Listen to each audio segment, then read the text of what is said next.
اور تبھی تو ان کے گھروں میں اتنی برکتیں بھی ہوتی تھی نا۔ یاد رکھیں کہ آپ کی زندگی میں جتنا آپ اپنے رب کے ساتھ جوڑے ہوئے ہیں نا، اتنی ہی برکتیں ہیں۔ بظاہر آپ کو بے شک لگ رہا ہو کہ دنیا میں بہت سارے لوگ ہیں جن کے پاس بہت کچھ ہے، جو اللہ کو یاد ہی نہیں کرتے، ان کے پاس اتنا کچھ ہے، اور ہم تو اللہ کو یاد کرتے ہیں اور ہمارے پاس تو کچھ بھی نہیں ہے۔ تو دراصل آزمائش ہو رہی ہوتی ہے۔ آپ دیکھیں تو حضرت حسین رضی اللہ تعالیٰ عنہ، جو کہ نواسہ رسول صلی اللہ علیہ وآلہ وسلم تھے، دنیا میں ان کی شہادت ہو گئی اور ان کا سر نیزے پر لگا دیا گیا اور یزید کو بظاہر فتح مل گئی، لیکن اللہ تعالیٰ کے ہاں دیکھا جائے تو حضرت حسین جنت کے شہزادے ہیں، جنت کے سردار ہیں۔ تو دنیا میں جو آپ کو نظر آ رہا ہے نا بہت بلند پایا اور عزت والا، تو ضروری نہیں ہے کہ اللہ کے ہاں بھی اس کا یہی مرتبہ ہو۔ ساری باتیں آپ سے کرنے کا مقصد صرف یہ ہے کہ نیکی پھیلانا بھی صدقہ ہے، اور جو چیز میں اپنے لیے پسند کرتی ہوں وہی میں اپنی پیاری بہنوں کے لیے بھی پسند کرتی ہوں۔ بعض دفعہ ہوتا ہے نا زندگی میں انسان بہت ڈپریشن میں جا رہا ہوتا ہے بلا وجہ، اس کے پاس کسی چیز کی کمی بھی نہیں ہوتی، لیکن کہیں نہ کہیں اس کا اپنے رب کے ساتھ بانڈ کہیں کمزور ہو رہا ہوتا ہے اور وہ دنیا داری میں الجھ رہا ہوتا ہے۔ تو ایسے وقت میں نا اللہ تعالیٰ کے ساتھ بانڈ مضبوط کرنے کی بہت ضرورت ہوتی ہے۔ تو اسی لیے آپ لوگوں سے بھی ریکویسٹ ہے، اپنی زندگیوں میں تہجد کو لازمی لے کر آئیں۔ گلے شکوے اور جو لوگوں کے ساتھ شکایتیں ہوتی ہیں بس اللہ کے سامنے بیان کر دیا کریں اور خوش باش رہنے کی کوشش کیا کریں۔ آج جمعۃ المبارک تھا تو میں نے سوچا کہ آج اپنی بیڈ شیٹ وغیرہ بھی چینج کر لیا جائے، تو ساتھ ساتھ نا اب میں نے ٹی وی پر لگا دی تھی سورۃ الکہف۔ اچھا کوشش تو کرتی ہوں کہ میں خود ہی پڑھ لوں، کیونکہ ترجمے کے ساتھ جب بندہ پڑھتا ہے نا تو اس کی بات ہی الگ ہوتی ہے، انسان کا ذہن بھی کھل رہا ہوتا ہے۔ لیکن اگر ٹائم کم ہو تو میری کوشش ہوتی ہے کہ میں LED پر ترجمے کے ساتھ لگا دوں، اس سے یہ ہوتا ہے کہ کانوں میں آواز پڑتی رہتی ہے اور ساتھ ساتھ کام بھی ہو رہے ہوتے ہیں۔ اچھا ایک بات میں نے نوٹ کیا ہے کہ سورۃ الکہف کو میں جب بھی پڑھتی ہوں نا، خیر قرآن تو ہے ایک معجزاتی کتاب کہ جب آپ اس کو سمجھ کر پڑھتے ہو تو وہ آپ پر کھلنا شروع ہو جاتی ہے، تو ہر دفعہ جب بھی میں سورۃ الکہف پڑھتی ہوں یا قرآن کی کوئی آیت پڑھتی ہوں، ہر دفعہ کوئی نہ کوئی نئی بات سامنے آ رہی ہوتی ہے، اور پھر زندگی کے ڈپریشن جو ہوتے ہیں نا وہ ختم ہونا شروع ہو جاتے ہیں۔ انسان سوچتا ہے کہ زندگی کی کیا ہی اہمیت ہے۔ اچھا رات کو نا میں ٹک ٹاک اسکرول کر رہی تھی تو میرے سامنے حمیرہ اصغر کی ویڈیوز آنا شروع ہو گئیں۔ خیر میں پہلے تو ان کو نہیں جانتی تھی، لیکن کافی ویڈیوز جب ان کی سامنے آئیں تو میں نے اس کو چیک کیا کہ بھئی ماجرا کیا ہے۔ تو جو انکشاف ہوا میرے اوپر، اس نے میری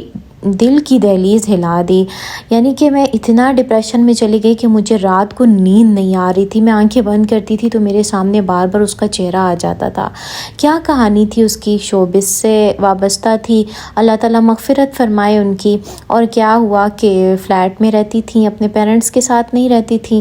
اور ان کی ڈیتھ کو ذرائع کے مطابق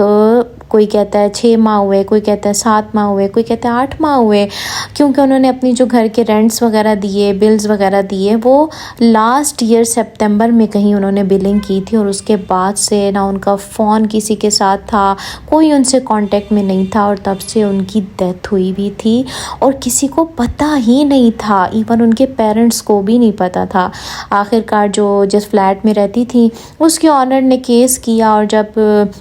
عدالت سے ان کو نوٹس ملا کہ توڑ دیے جائیں دروازے، تو اندر ان کی لاش ملی، جو کہ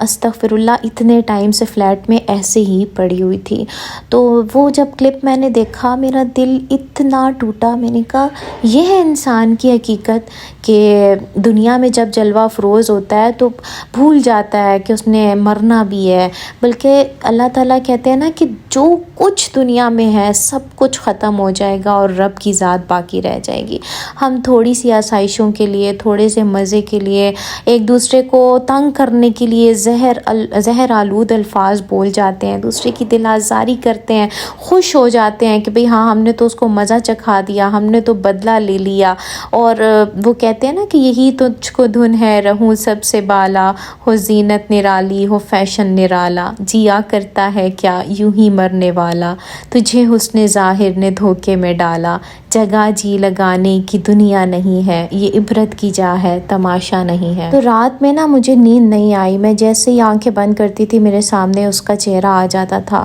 اور میرے ذہن میں بار بار یہی چل رہا تھا پتہ نہیں اس سے کیسے حساب کتاب ہو رہا ہوگا اور کیا کیا سوال پوچھے جا رہے ہوں گے۔ اس کا جواب پتہ ہے کیا، آج میں جب سورۃ الکہف سن رہی تھی تو ایک دم میرے دماغ میں کلک ہوا کہ آیت آئی بسم اللہ الرحمن الرحیم وَوُضِعَ الْكِتَابُ فَتَرَى الْمُجْرِمِينَ مُشْفِقِينَ مِمَّا فِيهِ وَيَقُولُونَ يَا وَيْلَتَنَا مَا لِهَذَا الْكِتَابِ لَا يُغَادِرُ صَغِيرَةً وَلَا كَبِيرَةً إِلَّا أَحْصَاهَا وَوَجَدُوا مَا عَمِلُوا حَاضِرًا وَلَا يَظْلِمُ رَبُّكَ أَحَدًا۔ اس کا ترجمہ کچھ یوں ہے کہ اور رکھ دیا جائے گا نامہ اعمال سامنے، اور تم مجرمین کے چہروں کو دیکھو گے کہ وہ ڈر رہے ہوں گے اس چیز سے جو کہ اس نامہ اعمال میں موجود ہے، اور وہ کہیں گے کہ ہائے افسوس، یہ کیسی کتاب ہے، یہ کیسا نامہ اعمال ہے کہ جس نے چھوٹی سے لے کر بڑی چیز کسی چیز کو چھوڑا نہیں ہے مگر اس میں یہ ساری باتیں درج ہیں، اور جو کچھ انہوں نے کیا وہ سب اپنے سامنے حاضر پائیں گے، اور اللہ کسی پر ظلم نہیں کرے گا۔ سورۃ الکہف کی آیت جب میں نے سن لی نا تو ایک دم میرے رونگٹے کھڑے ہو گئے۔ میں نے کہا یار مطلب دن میں ہم کتنے ہی اللہ کی نافرمانیوں کے کام کر جاتے ہیں، دل توڑ جاتے ہیں اور بغض رکھتے ہیں دلوں میں، حسد رکھتے ہیں، تو یہ ساری باتیں بھی تو مینشن ہو رہی ہیں ہمارے نامہ اعمال میں، جو ہمارے کرامن کاتبین بیٹھے ہوئے ہیں کندھوں پر، وہ تو ہر لمحہ لکھے جا رہے ہیں۔ تو کثرت سے استغفار کو اپنی زندگی میں لازمی لائیں، ہر لمحے اللہ پاک سے استغفار کرتے رہا کریں، چھوٹے بڑے گناہ اگر کسی کا دل توڑ دیا ہے تو اس سے معافی مانگ لیں، اور اگر اللہ کی کوئی حق تلفی کر دیا تو اس کو لازمی راضی کر لیں، کیونکہ موت کا نہیں پتہ کہ وہ کس لمحے آ جائے۔ اچھا، آج عدنان جو تھے وہ گاؤں گئے ہوئے تھے، تو میں نے ان سے پوچھا کہ آج کیا بنا، انہوں نے کہا کچھ لائٹ سا بنا لو، تو بس میں نے چاول بوائل کیے، ساتھ مسور کی دال بنائی، تو ابو بھی آ گئے تھے تو ابو کو کھانا وانا دیا، اور موسم آج بہت پیارا ہو رہا تھا، اتنے پیارے بادل چل رہے تھے نا، جب میں اس منظر کو دیکھتی ہوں تو میں تو کہیں اس منظر کے اندر ہی کھو جاتی ہوں۔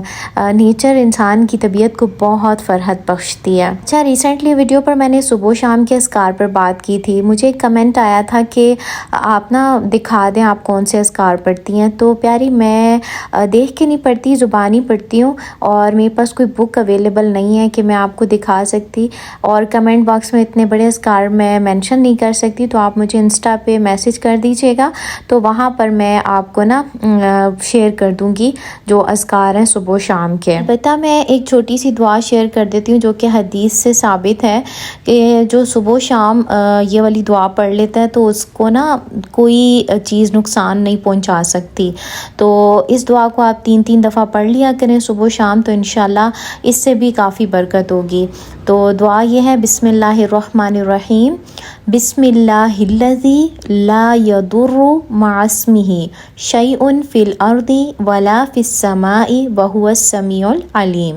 تو یہ والی دعا آپ صبح و شام 3 دفعہ پڑھ لیا کریں، آیت الکرسی پڑھ لیا کریں، سورہ فلق اور سورہ ناس 3 دفعہ پڑھ لیا کریں، تو یہ چیز جو ہے نا آپ کی حفاظت کے لیے کافی ہو جائے گی۔ تو اس کے علاوہ وہ کہتے ہیں نا جتنا گڑ ڈالو اتنا میٹھا ہوتا ہے، تو بہت ساری اس طرح کی صبح و شام کی دعائیں ہیں جو کہ آپ اگر اپنی زندگی کا حصہ بنا لیں تو انشاءاللہ آپ کو بہت فوائد ملیں گے۔ اچھا، ایک اور چیز کہ سورۃ البقرہ کی تلاوت بھی گھر میں لگایا کریں، اس سے بھی یہ ہوتا ہے کہ ارد گرد ظاہر ہے جنات بھی ہیں اور بہت ساری ہوائی مخلوق بھی ہیں، تو ہوتی ہیں انسان کے گھر میں اثرات آ جاتے ہیں ان چیزوں کے، شیطانی اثرات بھی ہوتے ہیں، تو سورۃ البقرہ کی جب آپ تلاوت لگا لیتے ہیں نا تو اس سے یہ ہے کہ آپ کے گھر سے وہ سارے شیطانی اثرات جو ہے نا وہ نکل جاتے ہیں۔ تو خیر، کافی ساری باتیں ہو گئیں آج، تو بتائیے گا کہ آپ کو کیسی لگی آج کی ویڈیو، اور پلیز تہجد کی لازمی عادت بنائیں اور اپنی پیاری پیاری دعاؤں میں مجھے بھی یاد رکھے گا۔ ویڈیو کو لائک کیجیے گا۔ اللہ حافظ۔